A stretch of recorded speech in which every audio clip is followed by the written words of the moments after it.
Jadi kalau mungkin dulu stigmanya kalau pakai penjaminan ya, BPJS Kesehatan tuh pasien tuh sampai bawa map gitu ya.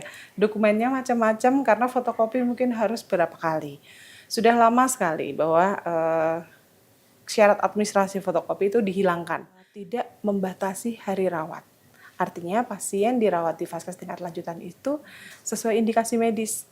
Isu-isu atau stigma bahwa kalau pasien JKN 3 hari aja, 4 hari aja, atau belum sembuh dipulangkan, itu sebetulnya tidak boleh terjadi karena pemulangan pasien itu artinya sudah sesuai indikasi medis. Petugas akan memvalidasi lagi. Oh, divalidasi lagi. Jangan-jangan barusan ngapalin nih 10 menit tadi. Artinya ada data-data sekunder yang mungkin akan divalidasi, misalnya umur, tanggal lahir, alamat, bahkan susunan anggota keluarga dalam KK, untuk fasilitas kesehatan memastikan, oh pasien yang saat ini hadir adalah yang bersangkutan.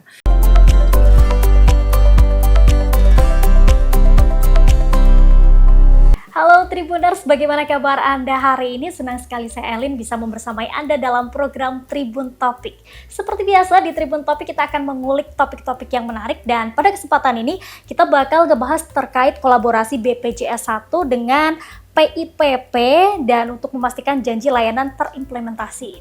Untuk itu kita sudah bersama dengan BPJS Kesehatan Kantor Cabang Ungaran. Telah bersama kita narasumber yang sangat luar biasa, cantik sekali ibunya, ada Ibu Nurwida Hasiwi atau biasa dipanggil Bu Wida. Iya, beliau adalah bagian mutu layanan fasilitas kesehatan ya Ibu ya. Bu Wida, kabarnya bagaimana? Alhamdulillah sehat pagi ini. Alhamdulillah sehat pagi ini. Meskipun rada hujan ya Bu ya, tetap semangat ya? Betul, harus semangat. Harus semangat. Sibuk apa nih Bu Wida akhir-akhir ini? Kami masih banyak kegiatan dengan fasilitas kesehatan ya. Kita sering memberikan feedback, umpan balik, dan juga diskusi bersama fasilitas kesehatan untuk upaya-upaya apa biar memberikan layanan yang makin baik bagi peserta JKN. Luar biasa sekali Bu Wida, sekali lagi terima kasih sudah hadir di Tribun Topik kali ini membersamai kita semua. Dan Bu Wida, terkait topik tadi yang kita udah spill di depan nih Bu Wida, nah kan di JKN itu ada namanya janji layanan JKN. Ini biasanya dinyatakan secara tertulis kepada para peserta nih. Nah, boleh dijelaskan terkait itu Bu Wida? Mungkin Tribuners masih asing, apa sih sebenarnya? Iya, baik. Janji layanan JKN itu adalah komitmen dari fasilitas kesehatan yang bermitra dengan BPJS Kesehatan bagaimana dalam memberikan layanan kepada peserta BPJS. Sebetulnya ada bagaimana hubungan antara BPJS Kesehatan dengan fasilitas kesehatan, kami ada kontrak atau perjanjian kerjasama. Isi dari perjanjian kerjasama yang sari-sarinya kita janjikan kualitas lainnya kepada peserta itu dinyatakan sebagai janji layanan di fasilitas kesehatan. Oke, kalau bentuk janji layanan ini disampaikan kepada para peserta, itu bentuknya seperti apa Bu? Iya, kalau di area fasilitas kesehatan, peserta JKN bisa mengenali karena ada format atau template yang sama dalam bentuk spanduk, dalam bentuk banner, dalam bentuk poster di area fasilitas kesehatan. Judulnya Janji Layanan JKN. Oke, biasanya itu spanduk-spanduk, kemudian poster, itu tulisannya apa itu Bu? Iya, tulisannya adalah janji layanan JKN, ada isinya? 7 poin untuk di vaskes tingkat pertama dan 6 poin di vaskes tingkat lanjutan. 7 poin maupun 6 poin tersebut sebetulnya itu sari dari perjanjian kerjasama yang sudah disepakati BPJS dengan fasilitas kesehatan, yang dampaknya ya yang bisa dirasakan nanti kepada peserta JKN sebagai peningkatan kualitas atau mutu layanan. Oke, boleh di-spill dikit-dikit gak Bu terkait isinya? Terkait isinya, biar Tribuners juga tahu nih kalau lihat di mungkin di vaskes tingkat pertama atau tingkat lanjutan, oh ternyata ini nih yang sempat dibahas kemarin nih di Tribun Topik terkait janji layanan JKN. Boleh dijelaskan Ibu? Jadi ada 7 poin ya yang untuk di vaskes tingkat pertama. Yang pertama adalah bahwasanya layanan untuk JKN ini bisa menerima identitas dengan bentuk NIK pada KTP, pada kartu keluarga atau kartu identitas lainnya termasuk kartu identitas anak dan KIS digital yang tersedia di mobile JKN. Untuk pendaftaran artinya tidak perlu lagi bawa kartu.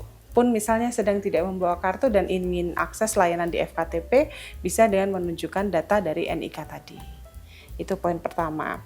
Kemudian yang poin kedua, tidak meminta dokumen fotokopi kepada peserta sebagai syarat pelayanan.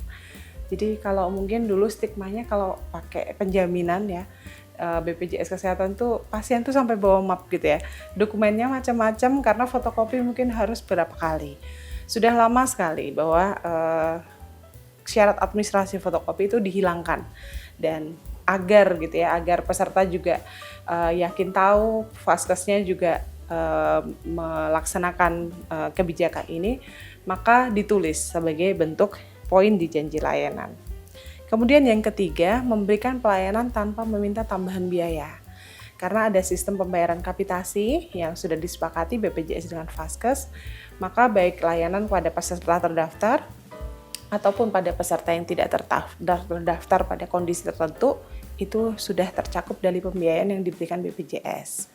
Kemudian yang keempat, melayani peserta yang berada di luar Vaskes terdaftarnya sesuai dengan ketentuan. Jadi pada kondisi peserta berada di luar wilayahnya ya, misalnya karena ada kedinasan, karena ada perjalanan, misalnya waktu kebijakan mudik dan lain sebagainya, pun kita tidak ada di lokasi Vaskes kita terdaftar, kita bisa akses Vaskes FKTP yang kerjasama dengan BPJS yang terdekat saat kita ada di situ. Kalaupun gawat darurat nanti bisa langsung ke rumah sakit gitu. Kemudian yang kelima, memberikan pelayanan obat yang dibutuhkan dan tidak membebankan untuk mencari obat sendiri. Itu kan isu-isu yang kadang suka ada keluhannya ya. Nah, padahal sebenarnya dari BPJS dan Vaskes sudah berkomitmen ya. Penyediaan obat itu tanggung jawab dari Vaskesnya. Artinya pun misalnya terjadi kendala obat, yang mencarikan obat adalah dari Vaskesnya, bukan peserta harus nyari obat sendiri. Kemudian yang ketujuh, melayani peserta dengan ramah dan tanpa diskriminasi. Itu stigma lama bahwa kalau pasien JKN lebih ketus, banyak sekali itu kabar simpang siur didiskriminasi. Nah itu sebetulnya sudah disepakati dengan Vaskes, tidak ada. Nah itu 7 poin yang di Vaskes tingkat pertama. Oke. Ya, kemudian ada 6 poin kalau ada di Vaskes tingkat lanjutan. Baik, apa itu Ibu? Kalau di Vaskes tingkat lanjutan terkait pendaftaran dengan NIK, melayani tanpa fotokopi, kemudian tidak ada pembedaan seperti itu, sama ya. Yang berbeda adalah di Vaskes tingkat lanjutan ada ketentuan di janji layanan tidak membatasi hari rawat. Artinya pasien dirawat di Vaskes tingkat lanjutan itu sesuai indikasi medis. Isu-isu atau stigma bahwa kalau pasien JKN 3 hari aja, 4 hari aja, atau belum sembuh dipulangkan, itu sebetulnya tidak boleh terjadi. Karena pemulangan pasien itu artinya sudah sesuai indikasi medis. Bahwa memang pasien akan dilanjutkan rawatannya dengan rawat jalan misalnya, atau sudah boleh ya perbaikan kondisi umumnya bisa melalui terapi yang dilakukan sendiri di rumah atau perbaikan lainnya gitu. Kemudian juga sama, tidak boleh ada iur biaya, tidak boleh ada pasien harus mencari obat sendiri, dan memberikan pelayanan yang ramah tanpa diskriminasi. Oke, kayaknya cukup menarik yang tadi perlu digarisbawahi terkait hari rawat inap, pembatasan hari rawat inap. Karena memang bukan hanya belakangan ini, tapi memang sangat gencar dari kemarin ya ini ya. Ada pembatasan hari dirawat di rumah sakit. Katanya hanya 3 hari, berarti itu tidak benar ya Ibu ya? Tidak benar, karena pastinya dokter DPJP ya, dokter penanggung jawab pasien, itu sudah mengevaluasi kondisi pasien. Bisa saja memang belum sembuh sepenuhnya, tetapi ada tindak lanjut pengobatan. Misalnya melalui kontrol rawat jalan, pengobatan lanjutannya, kontrol secara rutin dan lain sebagainya gitu. Oke. Kemudian tadi sempat juga disebutkan tidak ada pungutan biaya lain gitu. Jadi bisa dipastikan ketika fasilitas kesehatan meminta ada biaya lain, berarti itu sudah mengingkari janji layanan JKN, bisa dibilang seperti itu ya Bu ya? Iya, dengan sinergi bersama ya, karena diumumkan ya, janji layanan ini diumumkan di area Vaskes, maka kami mengajak bahwa dari manajemen fasilitas kesehatan juga artinya sinergi gerak bersama untuk sama-sama mewujudkan 6 atau 7 poin tadi. Kalau sudah dipasang kok kemudian menarik iur biaya di depan tulisan-tulisan seperti itu kan pasti juga ini ya, jadi loh kok diingkari sendiri. Karena publik, pasien itu sekarang jadi tahu haknya begitu. Oke, berarti bisa dibilang di setiap fasilitas kesehatan tadi tingkat pertama atau di tingkat lanjut itu ada spanduk atau pamflet berisi poin-poin tersebut ya Bu ya, dan itu bisa diakses oleh warga masyarakat yang sedang berobat, sedang menggunakan fasilitas dari JKN gitu ya. Untuk afirmasi juga dari jajaran fasilitas kesehatan bahwa ini yang kita janjikan layanannya kepada peserta gitu, bergerak bersama lah ya. Bergerak bersama. Bu, tapi kalau misalkan di lapangan Tribuners mungkin atau saudara kita, saudaranya dari Tribuners yang nonton video kita kali ini menemukan adanya pungutan liar, apa sih yang harus kita lakukan? Apakah kita harus melapor ke kantor polisi atau ke kantor BPJS Kesehatan terdekat? Seperti apa nih Bu? Jangan ke kantor polisi ya. Kan gampangnya Ibu. Oke. Jadi untuk kanal pengaduan di BPJS Kesehatan itu banyak ya, melalui call center yang 24 jam bisa diakses ya, 165, melalui ada salah satu fitur di mobile JKN kami ya, itu juga bisa diakses. Kami juga punya SLA, punya standarnya untuk melakukan respon di situ. Dan khusus di area fasilitas kesehatan, kami bersinergi dengan petugas pemberian informasi dan penanganan pengaduan di Vaskes tingkat lanjutan. Oke, atau yang disebut PIPP atau yang disebut ya? Sebagai PIPP. Sebelum ke PIPP Ibu, ada satu pertanyaan lagi. Tadi kan seperti disebutkan kita nggak perlu repot lagi bawa fotokopi KK, KTP atau kartu identitas lain, tapi bisa cukup bawa aja, kita tunjukkan. Bu, kalau kejadiannya nih misalkan Tribuners datang ke fasilitas kesehatan, kita nggak bawa identitas apa-apa, tapi kita hafal NIK, bisa akses BPJS Kesehatan nggak Bu? Ya, nanti petugas akan memvalidasi lagi. Oh, divalidasi lagi? Jangan barusan ngapalin nih 10 menit tadi.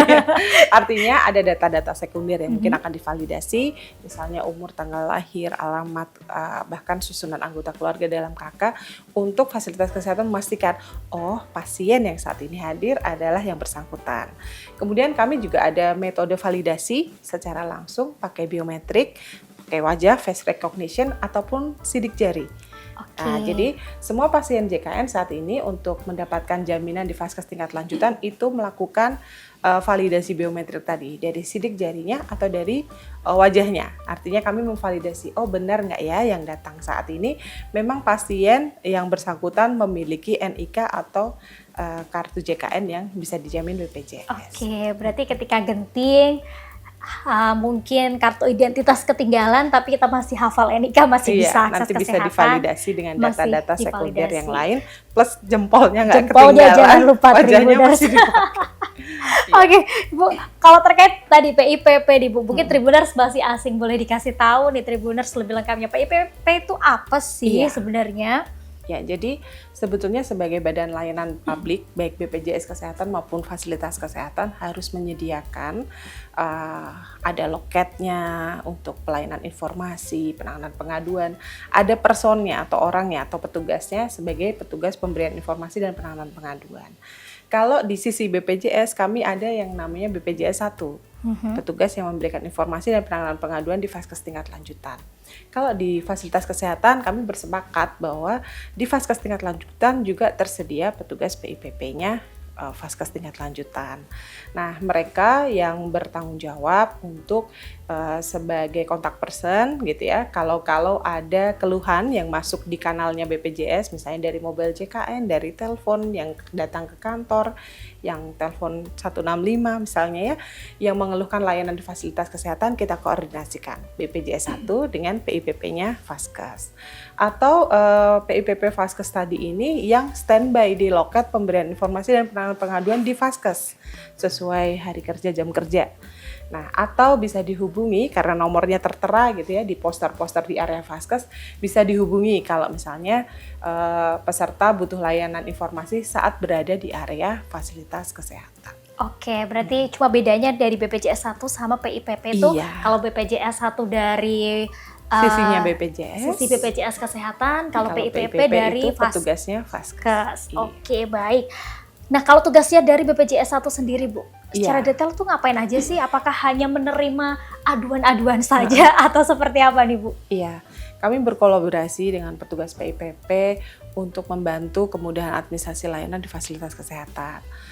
Misalnya ada beberapa layanan administrasi yang dikoordinasikan dengan petugas PIPP Vaskes ke petugas BPJS 1 atau ke BPJS secara umumnya. Misalnya Bapak Ibu, saat ini layanan pendaftaran bayi baru lahir kalau sedang melahirkan di fasilitas kesehatan itu sudah akan dibantu oleh petugas PIPP Vaskes. Jadi peserta BPJS keluarganya nggak perlu lagi ke kantor BPJS tuh. Nanti laporannya sudah kami tindak lanjuti koordinasi PIPP Vaskes dengan BPJS.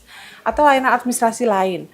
Kok kebetulan namanya salah, tanggal lahirnya nggak tepat gitu ya, mau dibetulkan datanya, bisa dikoordinasikan lewat situ. Oke. Jadi selain ada yang mengeluh ditindaklanjuti, ada juga layanan administrasi yang dipermudah karena lebih dekat gitu aksesnya peserta yang di Vaskes dengan petugas PIPP. Oke, berarti bisa mengupdate data di fasilitas kesehatan ketika kita menggunakan Vaskes tersebut ya Bu ya. Contohnya mungkin sedang melahirkan, ingin mendaftarkan anaknya yang baru aja lahir di BPJS Kesehatan, itu bisa langsung dilayani. Nggak perlu repot-repot harus datang ke kantor BPJS seperti dulu-dulu gitu ya. Luar biasa. Kemudian Bu, kalau terkait BPJS 1 yang melakukan customer visit, ini kan juga melakukan customer visit, itu bentuknya seperti apa sih Bu customer visit ini? Apakah memang datang untuk menagih tagihan BPJS? Atau ngapain sebenarnya Bu? Iya, jadi fokusnya petugas BPJS 1 itu untuk mengevaluasi proses pemberian layanan di fasilitas kesehatan ya. Secara umum kami ada, kalau di Vaskes tingkat lanjutan ini ada 2 aktivitas kunjungan kami ke sana. Yang pertama kami mengunjungi namanya programnya Sibling, supervisi buktikan dan lihat langsung layanan. Jadi ada beberapa hal yang kami cek gitu. Misalnya ketersediaan petugas PIPP di loketnya, bagaimana peserta mendapatkan layanan lewat jalan misalnya kami tanyakan, kami surveikan, menunggunya berapa lama. Jadi ada standarnya nih untuk pasien itu saat menunggu ketemu dokter itu paling lamanya 60 menit. Nah itu kami evaluasikan tuh dan kami surveikan, kami tanyakan kepada peserta yang sedang dapat pelayanan. Mengevaluasi berapa lama menunggu obatnya, atau bagaimana layanan petugasnya, layanan tenaga medis, dokter dan lain sebagainya. Kemudian kami juga ada program customer visit. Customer visit ini kami mendatangi pasien rawat jalan atau rawat inap dan mengevaluasikan termasuk isi dari janji layanan. Bagaimana tadi di visit tidak yang pasien rawat inap, ada iur biaya atau tidak. Nah seperti itu. Jadi kami yakin untuk peserta yang sudah dapat layanan di fasilitas kesehatan pasti hal administrasi dan iurannya sudah beres ya, karena pasti statusnya aktif gitu ya. Dan tadi dikoordinasikan petugas PIPP kalaupun ada kepesertaan yang belum sesuai kan gitu. Nah kami evaluasikan bagaimana pendapat atau kesannya peserta saat dapat layanan di Vaskes tersebut. Oke, berarti bisa dibilang dari petugas BPJS 1 ini mendatangi satu-satu pasien. Bentuknya survei, jadi mungkin pada hari tertentu kami lakukan ya kunjungan di Vaskes dan mengunjungi pasiennya. Oke, di saat kunjungan tersebut apakah dari pasien atau pengguna BPJS Kesehatan bisa mengadu nih Bu ke BPJS 1, apakah bisa Bu sekalian, Mas ini kok layanannya seperti ini kok terkait pelayanan kok seperti ini, terkait obat seperti ini, apakah bisa langsung ngadu Bu? Nanti ditindaklanjuti langsung? Iya tentu bisa menyampaikan experience-nya ya, termasuk bertanya kalau misalnya, atau hal-hal yang ingin dikoordinasikan dengan Vaskesnya atau tenaga medis yang sedang menangani, tentu bisa berkomunikasi. Pun kami juga pada poster-poster yang kami pasang ya, poster PIPP tadi ada datanya petugas BPJS siapa, lalu petugasnya Vaskes siapa, nomor teleponnya juga tertera. Jadi misalnya di luar jam yang kami lakukan kunjungannya, maka bisa menghubungi nomor-nomor tersebut gitu. Oke, jadi gitu Tribuners, kalau misalkan pengen ada aduan, pengen mengutarakan aduan ada di luar jam visit tersebut, nanti ada nomor atau kanal aduan yang bisa diakses oleh Tribuners atau juga para peserta BPJS Kesehatan ketika berada di Vaskes gitu ya. Apalagi sekarang janji layanan itu sudah terpampang di setiap Vaskes yang ada, jadi semua itu bisa baca, bisa tahu, bisa ikut memahami ketika ada mungkin yang tidak seharusnya, mungkin terjadi ada iuran, kemudian pelayanan yang berbeda gitu ya, itu bisa langsung melakukan pengaduan gitu. Betul, ya Bu ya. Oke Bu, terakhir ada pesan yang pengen disampaikan ke Tribuners, boleh disampaikan? Iya, jadi BPJS Kesehatan membuka banyak kanal ya untuk peserta JKN itu bisa meminta informasi atau menyampaikan pengaduan saat ada kendala layanan di fasilitas kesehatan. Tentu nanti BPJS Kesehatan akan berkolaborasi, bersinergi dengan petugas PIP-nya di fasilitas kesehatan untuk memastikan proses pemberian layanannya ini diterima baik dan sesuai dengan ketentuan penjaminan JKN secara umumnya. Gitu. Oke, jadi gitu Tribuners, jangan takut buat ngadu ya. Itu sekaligus buat evaluasi. Betul. Dan tentunya nanti kedepannya biar pelayanan dan juga mutu BPJS Kesehatan bisa semakin baik lagi. Ya, oke, Ibu Wida terima kasih sudah hadir di Tribun Topik kali ini, meluangkan waktunya. Sehat selalu buat Bu Wida dan juga teman-teman BPJS Kesehatan kantor cabang Ungaran. Sekali lagi terima kasih Ibu. Oke Tribuners, itu tadi Tribun Topik edisi kali ini. Terima kasih sudah menyaksikan. Saya Elin pamit undur diri dan sampai jumpa.